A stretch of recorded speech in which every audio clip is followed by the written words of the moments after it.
Okay, everybody, this is your energy exam review. So I'm going to make this a relatively quick video since you have the ability to stop this and look at answers. I solved for a number of the problems already. You can see the conversions at the top of the page. And we also have Q equals mass times specific heat times temperature change. There are the answers to 1 through 3 using the correct conversions. There is the first, second, and third answer to your specific heat problems. Being careful how to manipulate that problem and change it to what you want to find. Okay, so there are the answers to that. There is the answer to the fourth one.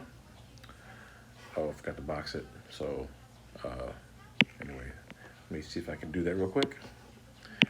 Always box your answers. Okay, and we have another one down below.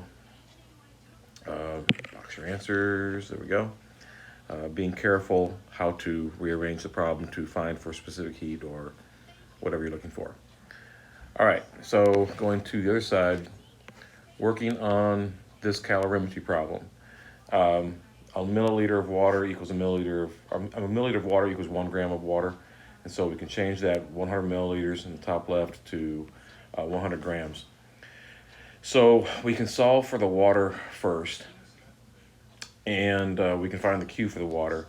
And if I remember right, when we solve for that, it was 8,284.32 joules. And if that's the heat for the water, that will be the heat for the metal. So we can insert 8,284.32 joules here. The mass was given in the problem of 77.3 grams.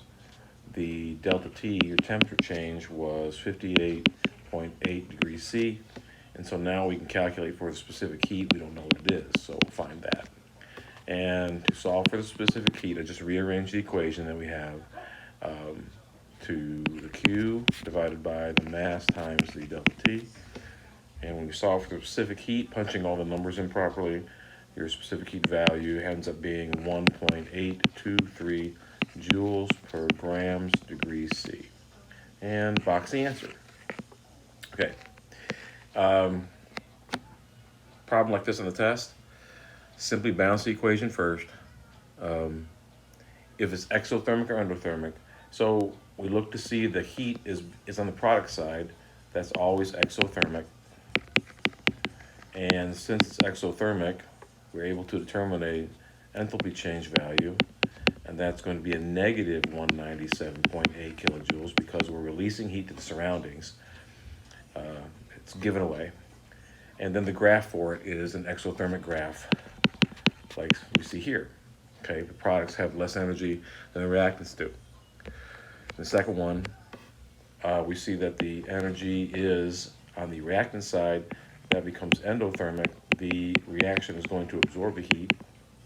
The delta H, or the enthalpy change, is going to be positive then. It's gaining energy. And so that's the answer for that. And then there's the graph for this one. It's endothermic, okay? Endothermic. Number 3 and 4 and 5 down here, we have an endothermic reaction, okay? Because the heat is on the reactant side. And so we draw the graph like so. And here we go. There it is. Here we have the energy, the heat on the product side. That makes it exothermic, so it's exo. And so what we're going to do is we're going to, oh no, it's not exo, it's endo, I believe, isn't it? I believe it might be. Okay, so it is endo. And so what we're going to do is draw another graph for it. You won't see one like that on there where it says the delta H, because the delta H shows you positive, so it does make it endothermic. And so again, we're going to draw that graph again, and there's the endothermic graph. This one does show, and this one, the energy being on the product side. That does make it exothermic. And so the graph for the exothermic is going to look something like that, where the products have less energy than the reactants do. So here we are, and we talked about this before. The change in enthalpy is always the enthalpy of the products minus the enthalpy of the reactants. And so you see we have the reactants at 50 kilojoules in this one, and the products at 25 kilojoules.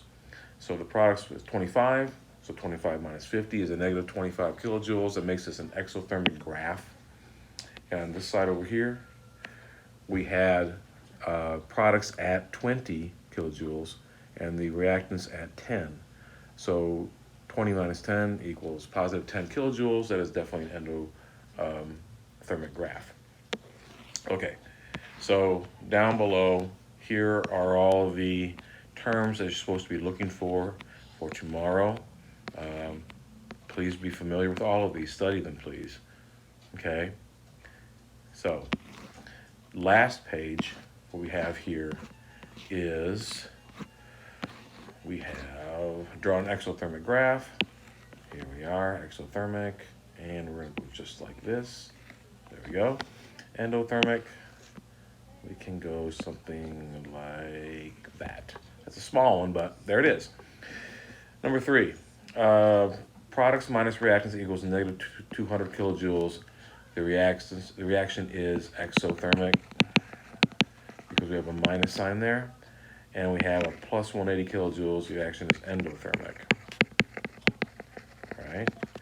Activation energy, we've done that before. The minimum energy needed to start the reaction. And we talked about this down earlier today. The specific heat value that'll heat up the fastest, it is the one with the lowest number.